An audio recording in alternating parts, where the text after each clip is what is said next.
காந்தி ஜெயந்தியை ஒட்டி பள்ளி மாணவர்களுடன் தூய்மை பணிகளை மேற்கொண்டார் பிரதமர் மோடி. தூய்மை இந்தியா திட்டத்தை வலுப்படுத்த வேண்டும் என மக்களுக்கு பிரதமர் அழைப்பு.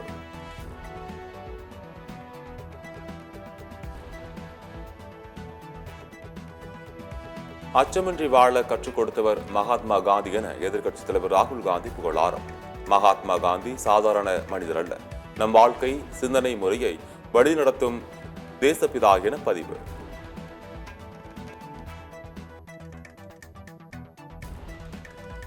தேசத்தந்தை மகாத்மா காந்தியின் 156வது பிறந்த நாளை ஒட்டி நினைவிடத்தில் தலைவர்கள் மரியாதை. குடியரசுத் தலைவர், பிரதமர் மோடி, எதிர்க்கட்சித் தலைவர் ராகுல் காந்தி உள்ளிட்டோர் மலரஞ்சலி.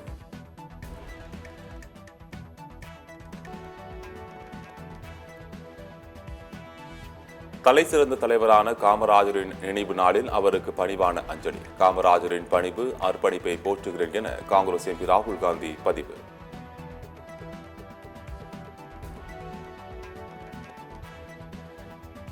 மகாத்மா காந்தியின் 156வது பிறந்த நாள்.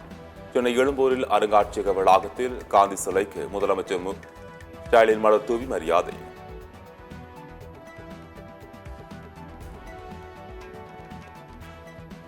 காந்தி மண்டபம் முறையாக பராமரிக்கப்படவில்லை என ஆளுநர் கூறும் குற்றச்சாட்டு தவறானது.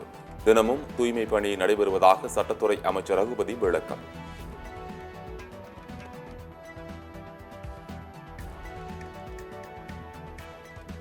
அமைச்சரவைகள் மாற்றம் ஏற்படுத்தியதைப் போல மது கொள்கையிலும் மாற்றம் தேவை. பிசிக மது ஒழிப்பு மாநாட்டில் திமுக பங்கேற்பது தேர்தலுக்கான சம்பிரதாயம் என தமாக தலைவர் ஜி.கே. வாசன் விமர்சனம்.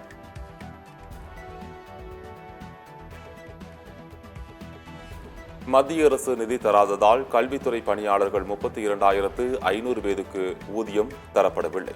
ஆசிரியர்கள் உட்பட பணியாளர்களுக்கு சொந்த நிதியில் தமிழக அரசு ஊதியம் வழங்க வேண்டும் என பாமக நிறுவனர் டாக்டர் ராமதாஸ் வலியுறுத்தல்.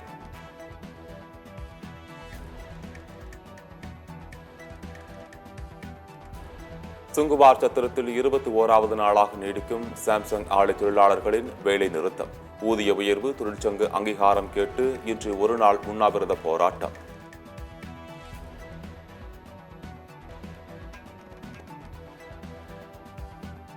சென்னையில் ஆபரண தங்கம் விலை சவரனுக்கு 400 ரூபாய் உயர்வு. ஒரு சவரன் தங்கம் 56,800 ரூபாய்க்கு விற்பனை.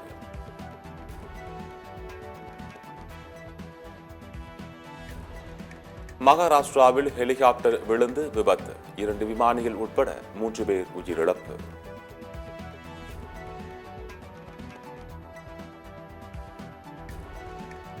ரயில் பயணி ரத்து செய்த முன்பதிவு டிக்கெட் தொகையை கொடுக்காமல் ஏமாற்றிய வழக்கு. ரயில்வேக்கு 30,000 ரூபாய் அபராதம் விதித்து நெல்லை நுகர்வோர் குறைதீர்க்கும் ஆணையம் உத்தரவு.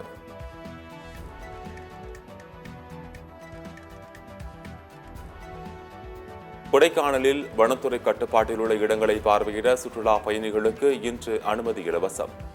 மோயர் சதுக்கம், குணா குகை, பைன்மரக்காடுகள், தூண்பாறை உள்ளிட்ட இடங்களுக்கு செல்ல இலவச அனுமதி.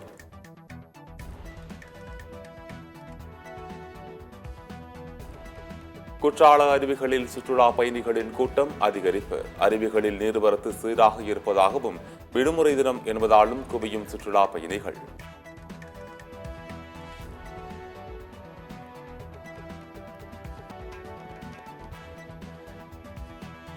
பாகிஸ்தான் கிரிக்கெட் அணியின் கேப்டன் பதவியிலிருந்து பாபர் அசாம் மீண்டும் விலகல். பேட்ஸ்மேனாக தனது பணியை சிறப்பாக செய்ய வேண்டும் என பாபர் அசாம் விருப்பம்.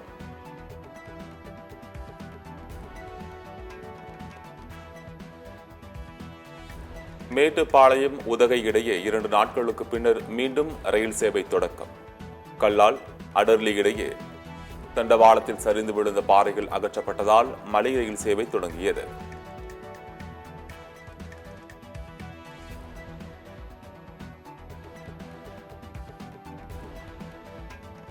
வரும் 8ஆம் தேதி சென்னையில் உள்ள இலங்கை துணை தூதரகம் முற்றுகையிடப்படும் என பாமக தலைவர் அன்புமணி அறிவிப்பு.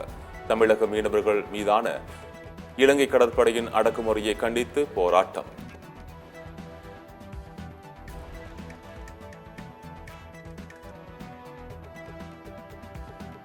மெக்சிகோவில் பிரேசில் அதிபர் லூலா பயணித்த விமானத்தில் தொழில்நுட்ப கோளாறு.